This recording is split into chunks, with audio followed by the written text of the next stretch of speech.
Hey students, I am trying to use my microphone rather than just the computer to audio record me. I sound like kind of like a chipmunk, I thought yesterday, like Alvin and the Chipmunks. Anyways, if my voice is terribly annoying, I apologize. I like to imagine in real life it's deeper than what it always sounds when it's recorded. So, okay, that said, after wasting 25 seconds on something dumb.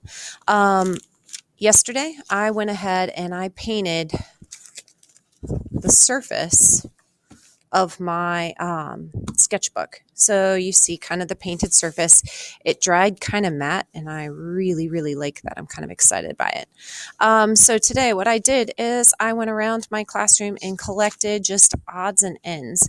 I'm not really terribly worried about starting off with a very, very specific idea. Although when I did paint the background, I think I told you, it looks kind of like water, and I was feeling it needed to be kind of cool and calm.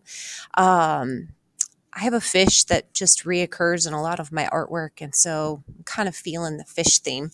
Um, these are just papers. You can collect just papers. These actually happen to be flight maps that my brother gave me, and I thought the black and the white and the way they're laid out is interesting. I'm not sure that I'm going to use them, but I went ahead and grabbed some of them. These fabrics, they just made me feel kind of good, so I grabbed those. I went into my closet. I have this huge closet where people have just donated lots and lots of different magazines, and I just grabbed a bunch of different magazines. And before I got on camera, I started flipping through the magazines and finding things that I thought were really interesting looking. So I really like this as a shape. It might remain an actual step pyramid, or it might become something else. So I'm just going to go ahead and rip that off. I might kind of like this, or I might kind of maybe even just like this color, and you can rip just that color off and use just that color. Maybe it's the vehicle. Maybe it's actually, those are really kind of cool. So just kind of that stuff. So before I get too overwhelmed by lots and lots of images, I'm going to go to what I actually pulled out as I move things around. So I liked these grapes, and I really liked how these trees kind of look. And I'm really finding this interesting. And I liked how these just individual little pockets of shapes and colors looked. And this advertisement I really, really thought was cool. And it's a car advertisement, but what I really liked about it is that I really liked this section of it, and I kind of liked the words. How far will it take you? I have no idea, and I'm really kind of getting a kick out of my astronauts here. And so what I did is I started cutting out an astronaut, and I have no interest in him. You know, he's like, okay, whatever, normal looking white dude. Um, but so what I did is I used a little piece of white paper. I looked at the webcam and kind of sketched out myself. And I am going to cut myself out, and I'm going to become an astronaut in this crazy world that I'm creating here. Alrighty. What else did I do? Off camera, where you couldn't see, I cut out some fish, because I told you I have this reoccurring fish. And so some of my fabric turned into that guy, and some of my fabric turned into, so I got a daytime and a nighttime fish. I'm going to try to turn this on and see if that brightens things up. And then I went ahead and just cut out some more fish. I've been repeating this image for years, and so he pops up and he's already kind of stuck in my brain. What I would have done is maybe sketched it out really lightly on paper first, cut out the piece of paper, pinned it down onto my fabric, and cut out my fabric. I could take this idea and maybe I want a fish made out of that. So I have a couple of options. The most obvious option for everybody is that you use a pair of scissors. And I'm a bit of a lazy artist, and I don't know if any of you are lazy artists as well. And what I mean by that is that I really hate to make anything permanent. So I'm going to hold kind of that fabric down on there. And I'm just going to go ahead. You know what? I want him swimming the opposite direction. So I'm going to flip him over. He's not going to fit on there perfectly just because my piece of paper does not allow me enough. But I'm just going to cut around him. And it might move around a little bit, but since I'm not doing anything mathematical, I'm just doing something artistic, it doesn't really matter to me.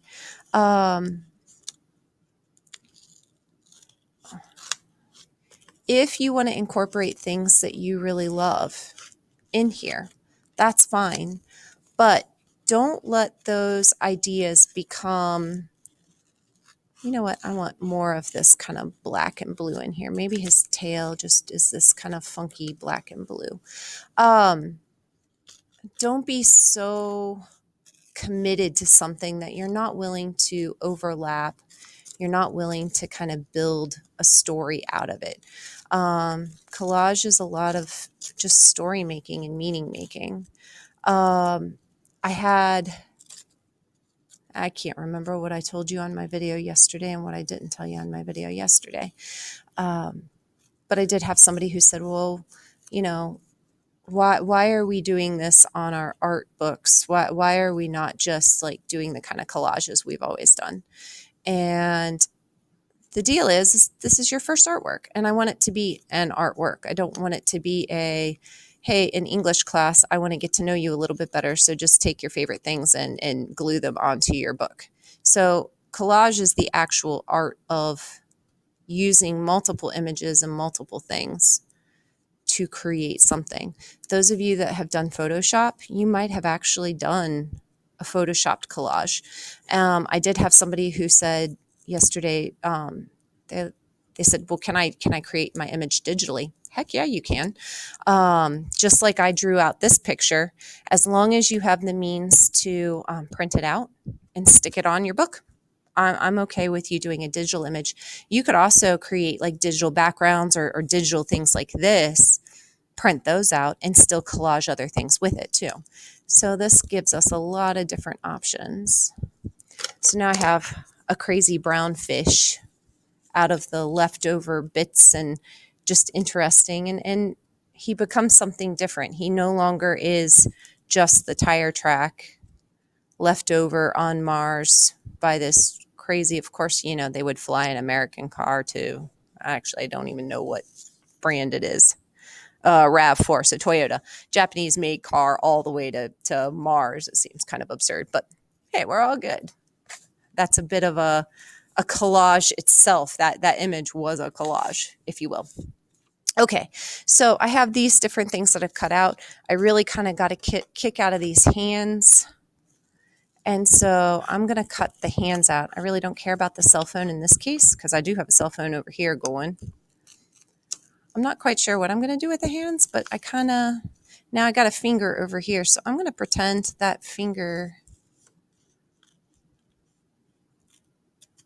I'm going to pretend this finger is still here, and I'm going to assume that it probably curves around like that. And maybe there's So I know that I have the index finger curving around. I know that I have the middle finger here and kind of the ring finger that's like cradling the phone. So I'm just going to pretend those fingers are there and just kind of cut them out that way. And I have this, I cut the wrists off. It was a man's hand, and not that I have a problem with using a man's hand, but I just wanted it to be more of a neutral hand. So the problem with the man hand is that they had hairy man arms. Once again, not that I have a problem with hairy man arms, but I just didn't want them on I wanted these floating, disembodied hands because why not? So you saw me cut these out with scissors. I'm cutting right along the actual edge of the image. I'm not leaving, although I do have some of this extra little bit around here. But this little bit of green actually is going to kind of blend into my to blend in with my paint. So I'm not really terribly worried about it. But what I don't want is, you know, words that mean nothing, that really are not enhancing the image. So all new RAV4 hybrid, see you later. You're no longer important, because I don't want those things to distract.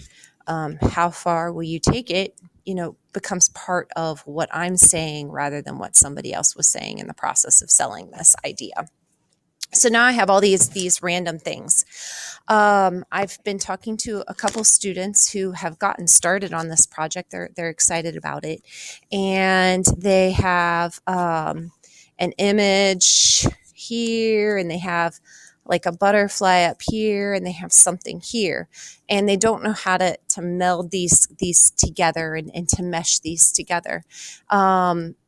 Compositionally speaking, we start to really pull a picture together. We start to show unity, and we start to show unity is the right word, by overlapping, using the same colors, using something to tie it all together. So maybe this image is something that you can pull up and you can put on top, or something like that, but you start to overlap. So maybe these are random pieces, and you have repeating ideas that are kind of moving back on top of these to start to blend them. Maybe you go in here with paint, and you start doing something with paint to pull these together. Collage is not strictly just magazines that are glued down. Collage is a multimedia project in which everything can go.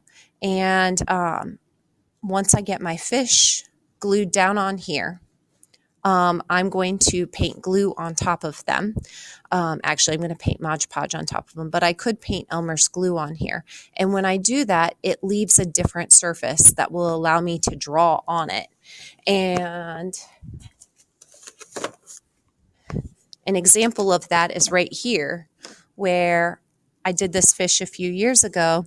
It was a piece of orange silk that I cut out and glued down. The edges were rough, which I just kind of let them be on there, and I painted right on top of them with the Mod Podge. And then I took white paint and I kind of highlighted where his dorsal fin would be. I kind of gave him some highlights on the side. I painted his eyes black and gave him some white spots. And then I took a black pen and drew right on top of that Mod Podge and acrylic paint that I put on there. So, collage is just all these different items that you're using and you're building up and you're playing with. So this is this. And the second part of this, if you have scissors and glue, perfectly fine. If you're wondering why I suggested an X-Acto knife, or if you have an X-Acto knife and you're ready to go with that, let me show you what to do with that. So as I whack the document camera with that, this right here is a cutting mat that we use at school. When I'm at home, I use a kitchen cutting mat that is smooth. It's actually this size, and it's like this real thin plastic. Totally adequate. when I drew my little tiny self-portrait that's going to go with my astronaut person, because who doesn't want to be an astronaut? I started cutting this with a pair of scissors. And as I got up here, I have like these spiky things happening with my hair. I have a cowlick, which is where my hair kind of grows in this little swirl in the back of my head. And it makes my hair stick up there. And that's kind of notable with my short hair. And so I wanted kind of that spiky hair. And so some things that I want you to notice. My hands are well away from my X-Acto knife. My X-Acto knife has a brand new blade on it, so it is nice and sharp. A way that you can test a blade to see if it's sharp or not. First of all, you can put a brand new one on there and not have to test it. But if you have a blade that's been on there for a while, it looks sharp, but you don't know how sharp it is. If you very, very lightly run it across the top of your fingernail, if it's really sharp, it'll give you just a tiniest little kind of line into your fingernail. Please don't press hard on your fingernail. Please, please, please, please don't. If you run a dull X-Acto knife or a dull knife across the top of your fingernail, nothing happens. It doesn't cut into it at all. And anybody who works with knives will tell you that a sharp knife is going to be less dangerous than a really dull knife. A really dull knife, we think it's safer, but you have to push twice as hard in order to get it to actually work. A sharp knife gives you precision, so as long as you're careful with it, it's going to give you a better cut, it's going to give you a cleaner cut, and it's a safer cut. So once again, my fingers are well away from it. I'm not holding this in my hand and cutting into my hand. I've seen kids do this, and that's why I'm telling you this. So it seems like Captain Obvious, but it isn't always. So I'm going to hold over here. I might also actually hold my artwork down, and I can cut. But the deal is that I'm keeping the knife pressing down away from my body. I'm also not cutting into my table. I'm cutting into a cutting mat because I will cut my table up. And I really, really, really would be very sad to have to talk to your parents and realize, oh, so Julie, and I'm just using my name, Julie has destroyed your kitchen table using it as a cutting board. I really, really apologize. Yeah, please don't do that. So I cut into my neck a little bit. I'm not worried about this because I'm going to glue it down on a separate piece of paper. Pull that off. See, there's a little slash there. And I'm going to see how it fits here. Okay. So here's a little thing. I have some openings here. I might actually take another bit of something and put them back there. Or I might kind of play around with it and maybe stick it up here a little bit. But I still maybe might do something to kind of fill that in. But there I am. It doesn't fit perfectly. If I wanted to, I could put another piece of paper straight back here behind this. Maybe my head becomes the top of my National Geographic step pyramid. So like I said, this can become something different.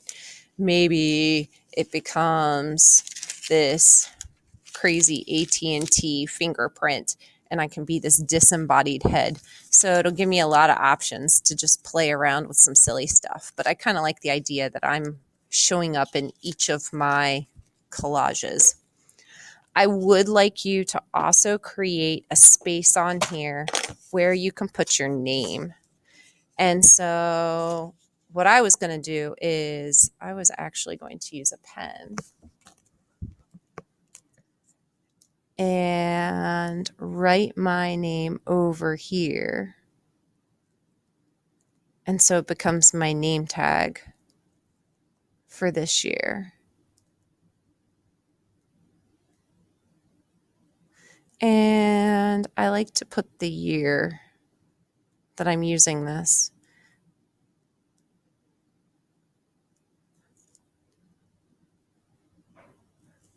So I have 2020 and I have my name, and that will be that'll serve as my name tag this year. I think a couple of years ago I wrote it out and cut it out, pasted it on here. So this is from 2017. Yes, I do have really old sketchbooks. I have sketchbooks from when I was in high school, which is kind of wild. So this is going to get you started. And I'm going to shoot the next video to show you how to adhere things to your actual sketchbook. I totally screwed up and I'm going to change it today. I thought that these bottles right here, the ones that were the size of the palm of your hand that I described, I thought that they were 4 ounces. And I said, good, 4 ounces. 4 ounces of Mod Podge is a lot of Mod Podge. And I don't know if they come in 4-ounce bottles. This is 2 fluid ounces. This would easily last me an entire year, and I would have enough for next year and maybe the year after. If you can get these at Target, and I think they have them at Walmart too. I know they don't have them at Kroger's. If you can't get this, it is not the end of the world. Good old Elmer's. They're fantastic. The glue sticks are great in placing images, and then the glue itself is good kind of in lieu of the Mod Podge itself. This will leave everything kind of matte on the top of it, but you can still paint this on the top too. So there's some stuff to get you going on the second round in selecting your images and start kind of piecing together things. And then the next one will be how to assemble it. So have some fun.